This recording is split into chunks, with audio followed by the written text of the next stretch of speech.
Hey everybody, welcome in. Excited to see everybody here.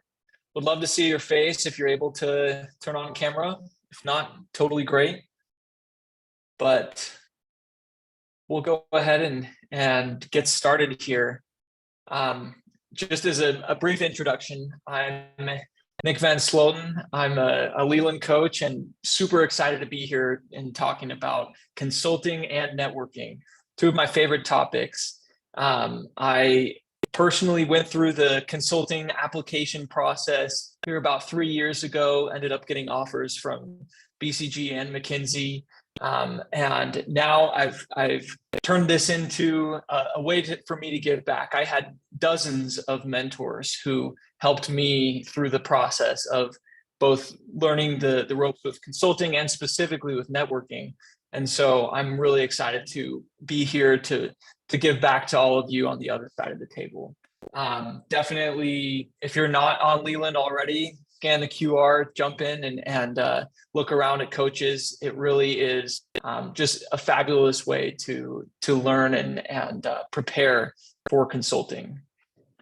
Another great way to prep for consulting is this consulting week. Today we've got our networking 101 here, as well as the resume and cover letter intensive. Highly encourage you to attend. As I'll discuss here later, the resume is a critical part of networking. So a very good part to what we have today.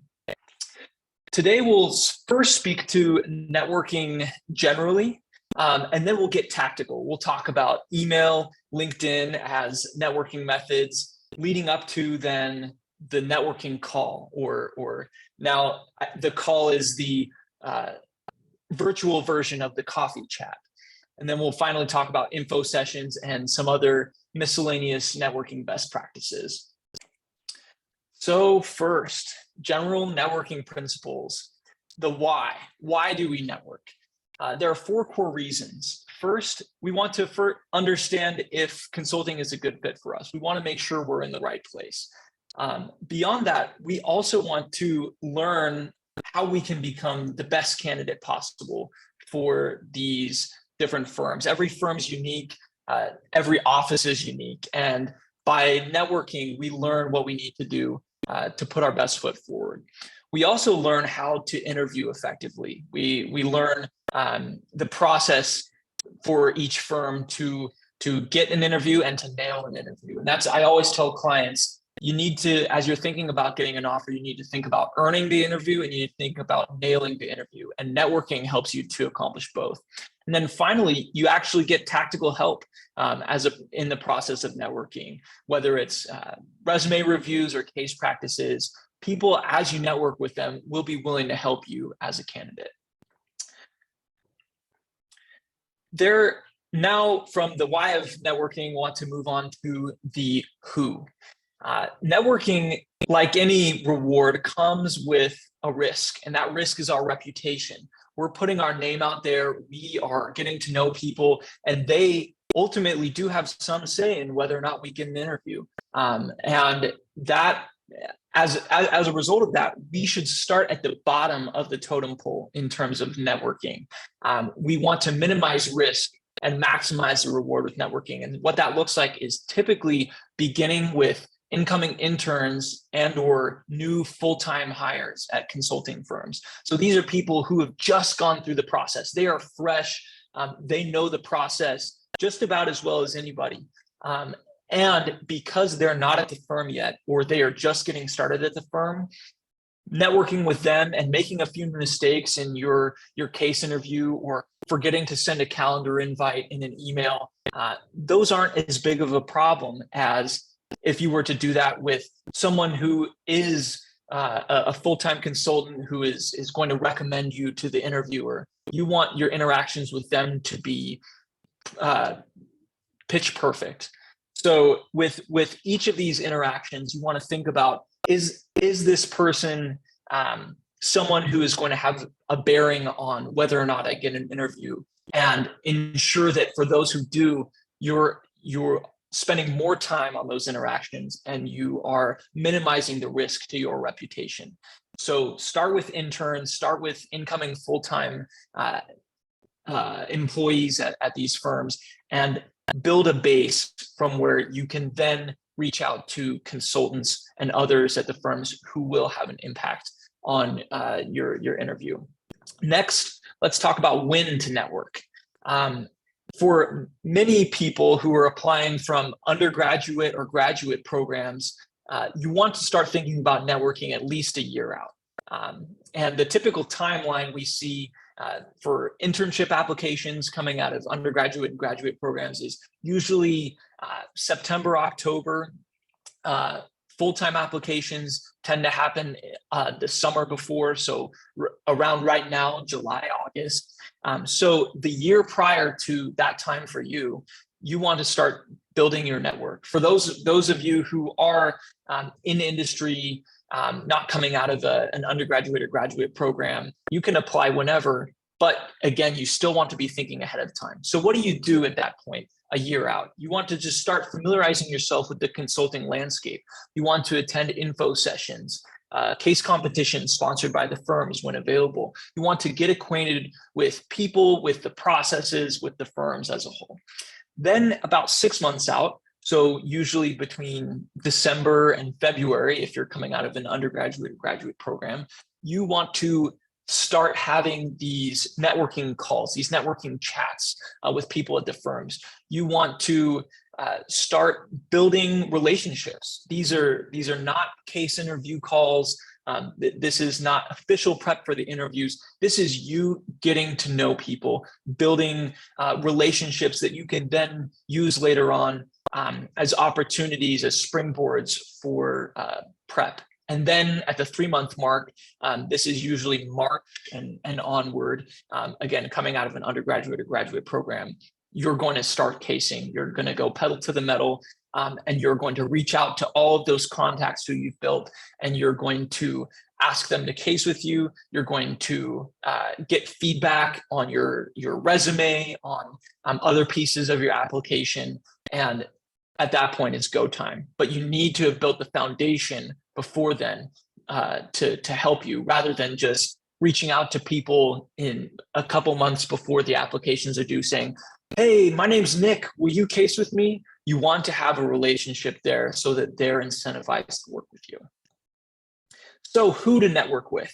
You want to begin with people that you have an existing relationship with. These are warm contacts. That at a high level, I'll just kind of go down a generic list of sources of warm contacts. There may be more for you individually, but beginning with, call it the easiest and lowest reward warm contacts, you have info sessions, which are typically put on by the firms. They're large webinars like this, opportunities for you to just show up and learn more about the firm. You're not going to have as much one-on-one interaction, but that is a way that you can start building warm contacts, and we'll talk about that later.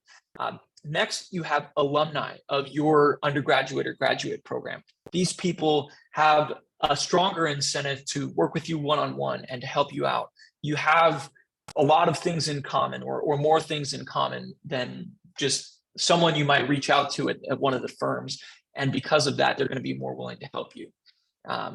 But they may not have all of the connections that you're looking for. They may not even be at the office that you're applying to.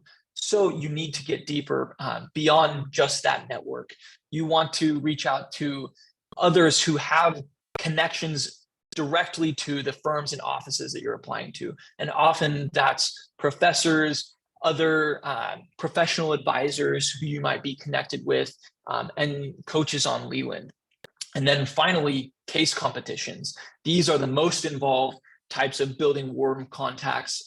They're held often at undergraduate and graduate programs by the firms.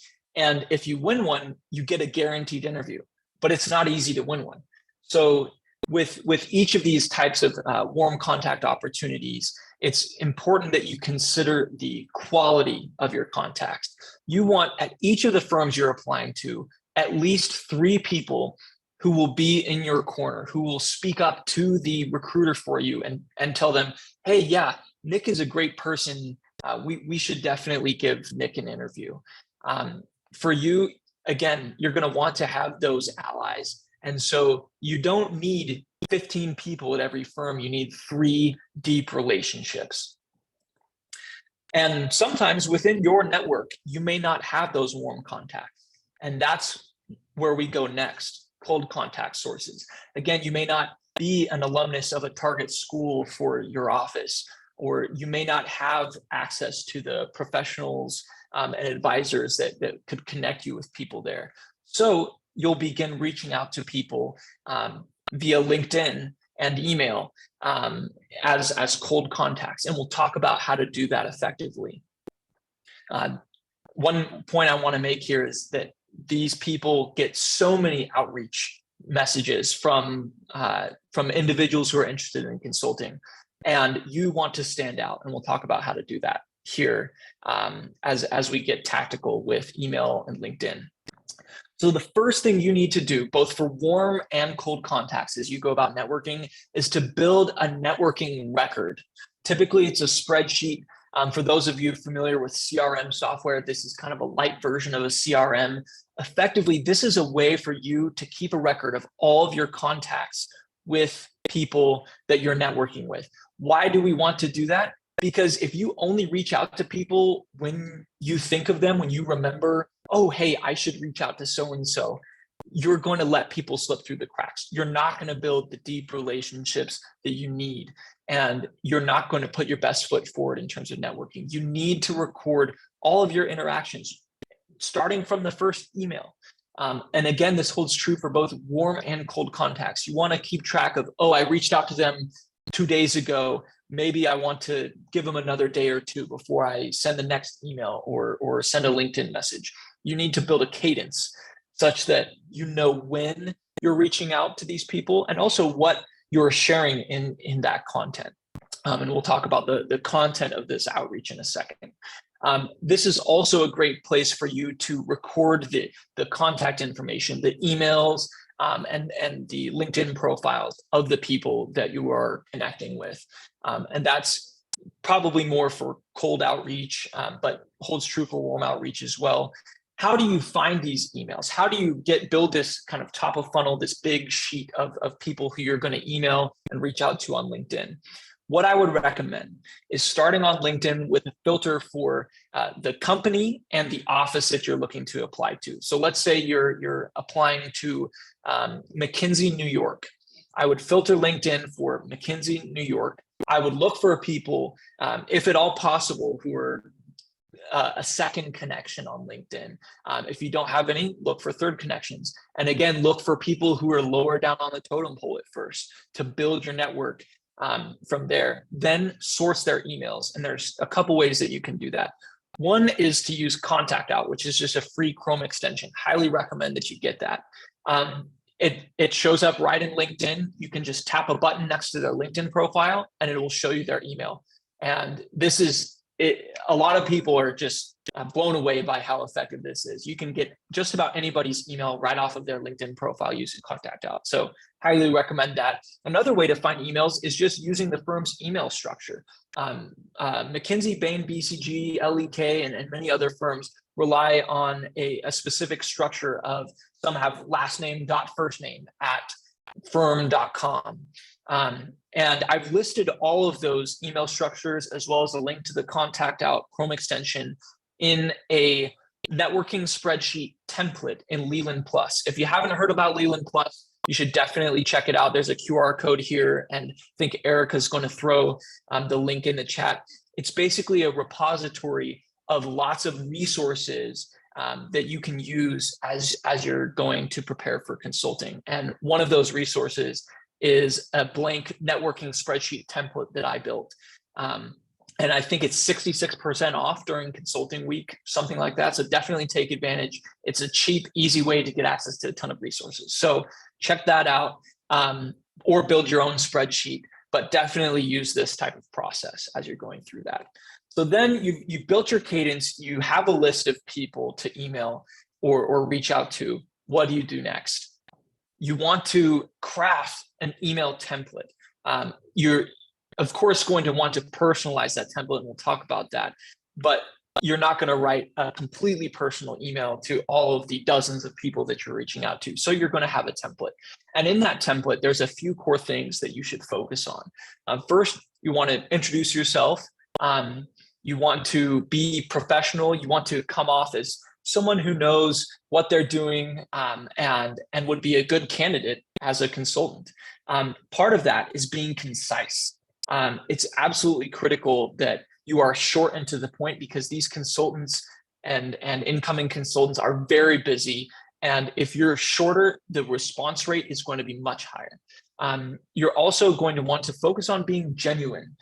You're not just asking for a favor, and just saying, hey, would you be willing to give me 30 minutes of your time? You really want to be a real human, someone that they connect with, someone that they feel empathy with, which will drive them to give them your time and to give back and work with you. As a part of that, again, be respectful of their time. You wouldn't want to offer a call that goes longer than 30 minutes. We'll talk about that as well. But 30 minutes or less, 15-minute calls are great. And to be respectful of their time, don't email a ton back and forth. Make it super easy for them to just say, I want this time, thanks. If you can get a one-sentence response from a consultant instead of a call, you are golden. That's exactly where you want to be. To further introduce yourself, always add your resume with GPA and test scores to the email. And with that, you don't need to write your whole resume in your introduction. You can just introduce yourself and maybe where you're currently working or studying. You don't need to go too much deeper than that. And let them know that you've attached your resume for further reference. Then they can just pull it up and take a look and say, oh, yes, this person is legit. This person is a great potential candidate. I want to reach out and set up a time with them. And lastly, always, always, always offer to send a calendar invite. You want to put a calendar hold in their inbox so that they will remember your call. They've got so many things going on. And so you need to make sure that you get on the calendar proactively for them. And to do that, you're going to list your availability in their time zone. This is a mistake I often see people make. They'll list their availability in their own time zone, and they don't get responses because the consultant who might, if they're in another time zone, will then say, oh, shoot, I have to, what's the time difference between here and there? I don't know. They just won't even respond. So you need to make it as easy as possible for them to just respond with, yes, sounds great. Let's do this time on this day. That is, again, the ultimate goal with your email, is to get a 10-word response. And if they decide to be generous and respond with more, that's great, right? But you want to enable them to give you a quick and easy response. So an example, what does this look like? Here's an email that I sent during my recruiting process. You can read through it here, but I'll just call out a few points. I mentioned how I met them. I mentioned my name, and I was an undergraduate at the time. I mentioned what I'm studying. I mentioned that I attached my resume. I gave them a purpose for the outreach. I'd love to introduce myself and ask about X firm and X office. I've included my availability below, and then the call to action. What time would be best for you? And then I've listed my availability below my signature. And that's very tactical. You want the body of the email to appear really short.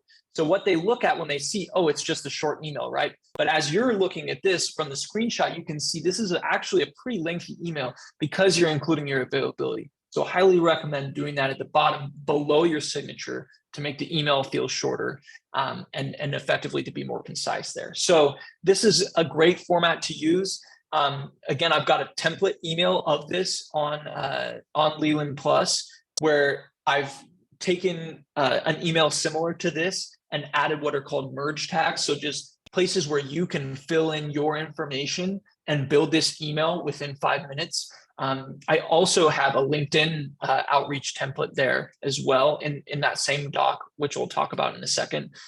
But whether you use my template or not, these are the general principles that you want to be thinking about. So again, check out Leland Plus. I think Erica shared that link.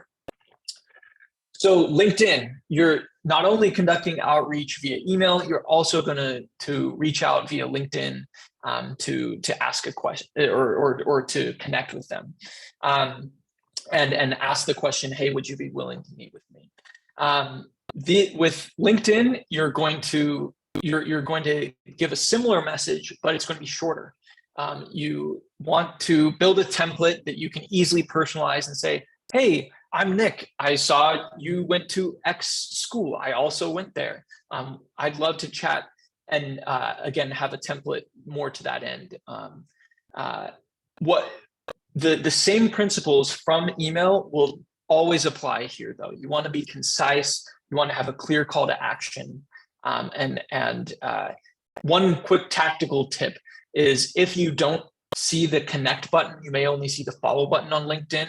You can tap there's 3 dots next to their profile. You can scroll down and hit connect with a message, and that's where you want to go. So that's the send a message along with a connection request. Again, focus on people lower on the totem pole. And last thing, this is something I struggled with. I often would forget to respond to my LinkedIn messages because I was so focused on looking at my email inbox. Make sure that you're checking LinkedIn every day and multiple times a day for people to reply to you. If you're able to reply and turn around with a response rate of an hour, 2 hours, you are going to set up way more calls than if you take 24 to 48 hours to respond. Just be aware of that. Just high level, wanted to overview this timeline before we jump in and talk about the call. So first, you have your email and LinkedIn outreach cadence. So you might send an email, then a LinkedIn request a day later, then another email 2 days later, then a follow-up on LinkedIn 2 days later, then a third, fourth, and maybe even a fifth email. When people are busy, they're not waiting for you to reach out to them. You have to interrupt their lives. And you don't want to be annoying. You want to be persistent, but it may take 3 or 4 emails. So don't be discouraged if they don't respond to that first email. It may have just gone to the bottom of their inbox. Often the second, third, and fourth email for me just look like, hey, just wanted to check in. Did you receive my email? I just wanted to follow up here. I would really love to connect. Just brief follow-ups that direct them back to that initial email where you introduce yourself. So you build that cadence, and all of those are building towards the call to action of, let's set up a time to chat. You set up a time to chat, you chat for 15 to 30 minutes, and then you follow up with a thank you email afterwards. And after a little while, you'll eventually invite them to case with you, or to help you with your resume, or provide some other assistance in the recruiting process. So now moving on to talk more tactics about the call itself. First thing to know is that it is an interview. This is the interview before the interview. When you are talking with someone who's at the firm, working at one of the firms that you're applying to, they are mentally taking notes, especially, again, if they are a full-time consultant and they've been there for a couple years. They may recommend or not recommend you to the recruiter. So it's absolutely critical that you compose yourself as if this is an interview, but at the same time, be less formal, be a little more human, and build a relationship with them. And to do that, there's a few best practices.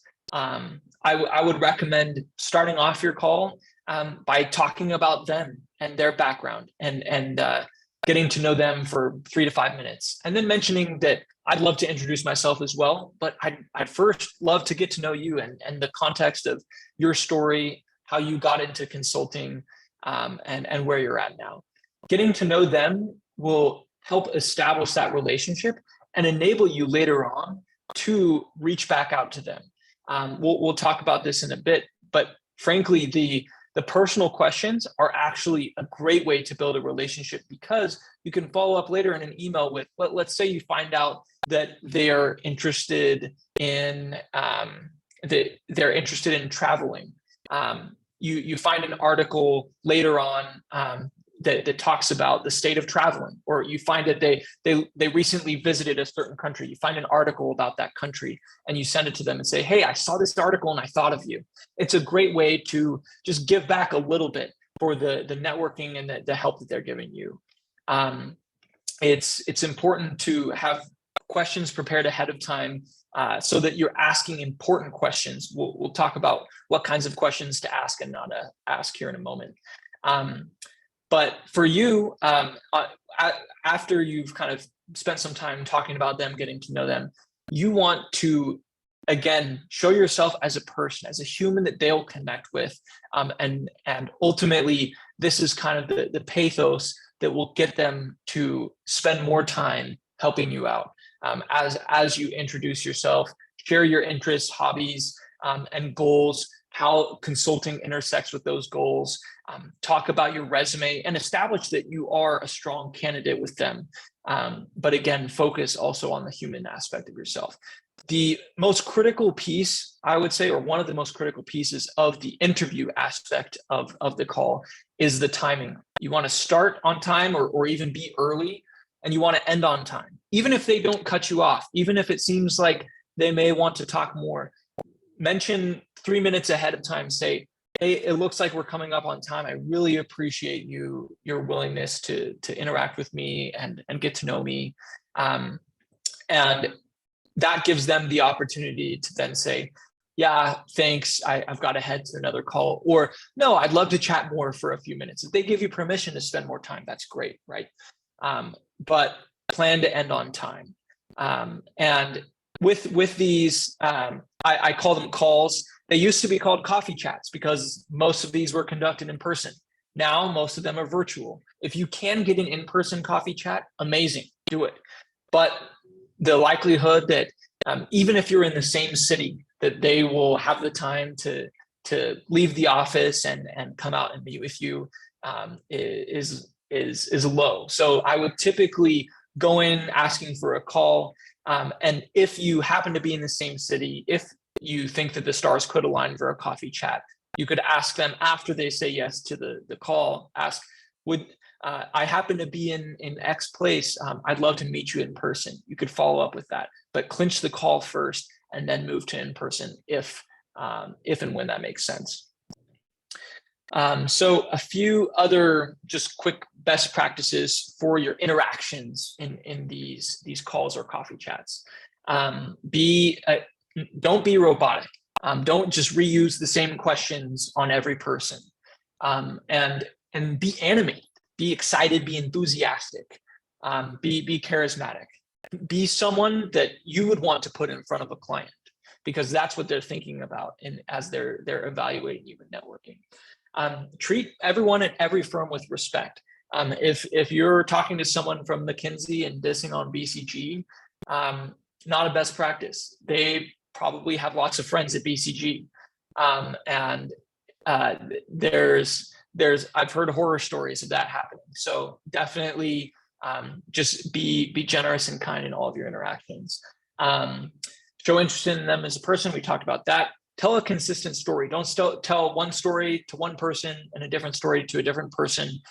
Know what your narrative is. And that's, of course, will come as you are crafting your resume and cover letter. So definitely attend that session. But ultimately, you've got a narrative, you've got a story of who you are, and make sure that you're sharing that story and connecting with them. And lastly, most importantly, find that one thing for each person that you talk with that you can use as an excuse to reach out to them later and share an article or share a thought. Hey, I saw X or Y and I just thought of you. That helps to build a relationship so that this isn't just transactional. It's not just one call, one coffee chat, and then the relationship dissipates. You want to really build a relationship so that when it comes time to ask for help with case interviews or with your resume, that they're willing to provide that help. So briefly, wanted to touch on the questions that you would ask in a call, because this is one of the questions that I often get from clients. What do I say? What kind of questions should I ask them? I would say these four categories generally are a great way to approach it. One is asking them about the consulting industry as a whole, asking them to kind of introduce their path into consulting, and as well as their personal goals, and how does consulting interact with their personal goals, their personal life. Get to know them to some extent. Talking about firm specific and even office specific questions is always really effective as well. Those are intelligent questions that matter to you and to them. And then finally, the work that they're doing, asking them about their work experience, what they've been learning, what skills they've developed, what industries they've consulted for. Those are all great questions to ask. Ultimately, the common thread there is these are questions that only they could answer, that they uniquely have knowledge to share with you. You do not want to ask questions that you can answer on Google. The classic one is, so how many hours do you work in a week? Don't ask that question. You can Google that question. Talking about work-life balance with consultants, it's just so common that it's become cliche, and they might just be rolling their eyes, behind the screen, because it's just they're going to be working 65 to 80 hour weeks, depending on the firm and depending on how busy it is. You can find answers to those questions and other similar questions online, but asking them questions, what makes your office unique relative to other offices at Bain? That's a great question. That's something that you can't just Google and find out. That's their lived experience that is unique to them, that enables them to answer that question. So as you're preparing questions ahead of networking calls, do a little bit of research and think about that, so you're tactically asking those questions that are the most helpful for you and for them. Lastly, just some tips on info sessions and general networking.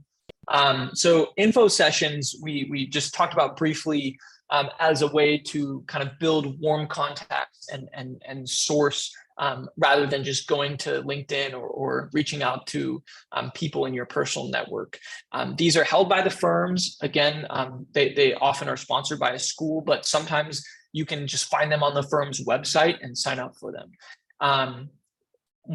One core recommendation is to show up early. If you get there early, you're way more likely to get FaceTime, because you're one of the few who is there so far ahead of time. As they're talking, leverage the material in the info session for future calls with people at that firm. Say, I heard X at an info session. Does that match up with your experience, right? So be taking notes and thinking about that to build your list of questions. If you're going to ask questions in an info session, ask good questions, like those that we've just talked about. And if you bring up your story, if you have the chance in an in-person info session to go up and shake hands with the presenters, mention something that is memorable. Mention something that makes you unique. The most important thing, though, the most important thing coming out of the info session is to get someone's contact information. And again, you can find that on LinkedIn, you can find that via contact out, but it's helpful to ask them for their contact information so that you can follow up in an email and say, hey, you gave me your email when I was at the info session, rather than, hey, I found your email, which you wouldn't say in a cold contact outreach. That is the primary purpose of the info session, is not to make an impression at the info session. It is to set up a future call. The one-on-one interactions are what will really impact your networking, not the one-to-many info sessions. And then again, send a follow-up email referencing your conversation if you had one at the info session, or referencing something they said at the info session that was particularly impactful. Other general tips for networking post-COVID in this virtual environment. I would say dress and appearance are even more important than they were when things were in person, because nonverbal cues are limited to this much of the screen. They don't see you as a person. and they don't see you before and after the info session where you can just chat with them. So dress and appearance are important. That doesn't mean you need to wear a suit and tie. Consultants typically don't wear a suit and tie. I think polos, button-ups or just generally thinking about what would I wear to a business casual luncheon or what have you, you'll be in a great place. Don't double task. Don't be doing something else while you're on the call. For all you know, even if you're in an info session, you might get put in a breakout room and then be put on the spot. So definitely take notes and be attentive there. If you are in charge of a link, so this is for calls, if you're setting up a Zoom meeting or what have you, make sure that the link is working before you send it out. So many horror stories and issues with that. It's helpful to link your Zoom account to your Google Calendar if that's what you use, just as a small tactical tip. And then lastly, I've said this before, say it again, always send the calendar invite. You want that to just be a natural instinct at the end of your email, at the end of your interaction to, hey, I'll send you a calendar invite. Make it super easy for them to remember your call or the time that you have set up to meet with them. So overall, be a professional. Be someone that they want to work with at the firm. What you say translates to how you act, and that translates to who they understand of you, their candidate profile, who you are. So build relationships with people and leverage those relationships, not in a transactional way, in a genuine way, to help you as you go forward in your recruiting process. So thanks everybody for attending here. I would love to just briefly answer a few questions. And while I do, wanted to throw up just a little giveaway here. When I was a freshman in college, I had a senior who was on his way to BCG sit down with me and build a master plan for networking for my next 3 years. And I followed that plan to a T, and it ended up working out really well for me. And so whether you're 3 months out or 3 years out, I would love to build your master plan and work with you on that. If you scan this QR code, Erica is going to do a random giveaway of a free master plan session here. And so definitely scan this code, or I think Erica might be throwing out the link here. We'll announce the winner of that shortly.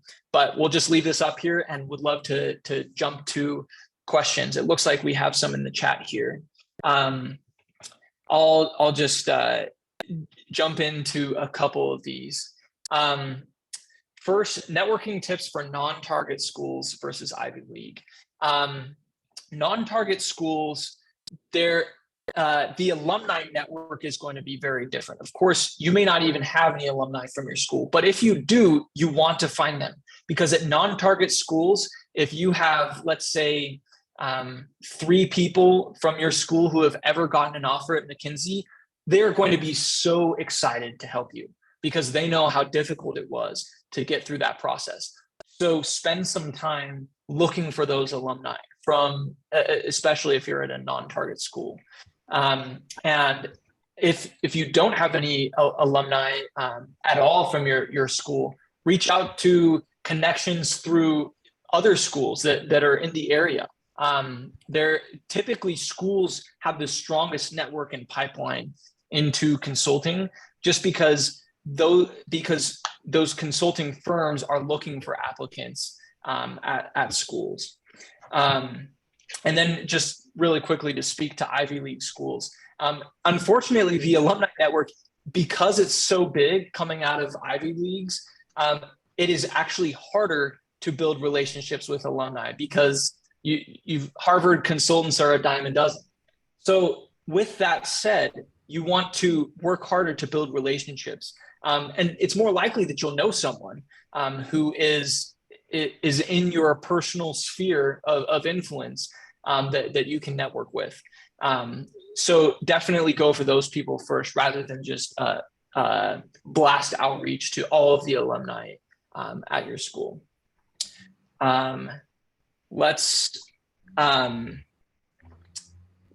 take a look at a couple other questions here. Let's see. Will consultants be available for coaching people starting from scratch? I definitely am. And frankly, if you're reaching out to alumni or people that have a warmer connection to you, they'll totally help you. Everyone has been there at some point in their life where they just learned about consulting and they're interested to learn more about it. I'm always happy to introduce the consulting industry and talk to people, again, build kind of a master plan if they know that consulting is something that they're interested in. But you need to play that well. You don't want to go into a call knowing nothing about consulting. Always do your homework. Always come prepared with at least a high level understanding of the firm, of the industry, and ask targeted questions rather than, so could you tell me what is consulting? Or what do consultants do? Again, those are questions that you can answer on Google. You can answer just looking around or connecting with people in your network. You don't want to spend time on a call answering those generic types of questions. Here's a great question about referrals. As an undergraduate applicant, would it make sense to connect and ask for referrals from full-time or even senior level consultants? I definitely think that getting a referral is extremely valuable to your application. The recruiters very much do look at that. But I highly recommend that you start at the bottom of the totem pole and work your way up. You're not going to ask for a referral from an intern or even a new full-time person. You'll want to ask for a referral from someone who's been at the firm for a year to 5-10 years. You typically won't connect with people who have been at the firm for more than 5 years. But if, let's say, you have parents that are connected to a partner at a firm, that person, if they do have a deep relationship with you, could give you a referral. Typically, on referrals and asking for referrals, I try and build and help my clients to build relationships with people at the firms so that the referral is offered and not asked for. Some firms in the referral intake form even ask, did this person ask you for a referral? So it's much better to get a referral from someone that is call it more genuine, that is not something that you asked for. And they'll often offer a referral if you've cased with them 3 or 4 times and built a strong relationship with them. So focus on the relationship as the core and the referral second. If a week before the applications are due, you don't know for sure if you've gotten a referral from someone, at that point, I would ask. But focus on the relationship and use that as the foundation to get the referral. So thanks so much for all your questions. Wish I had time to answer all of these. But definitely hit me up on Leland afterwards, and would love to do an intro call with you and connect with you on any of the questions that you have. But Annie Gould is the winner of our master plan giveaway. So definitely look forward, Annie, to connecting with you afterward and helping you set up your master plan. For everyone else, again, would love to answer more questions. And help you build out your master plan and take you from zero to hero with consulting, no matter where you're at. So thanks so much for attending today. And please attend the next session. Reach out to me on Leland here in the link in the chat. Again, my name is Nick Van Sloten, and it's been great to share this time with you. So best of luck as you are out there earning your interview and nailing your interview. Thank you.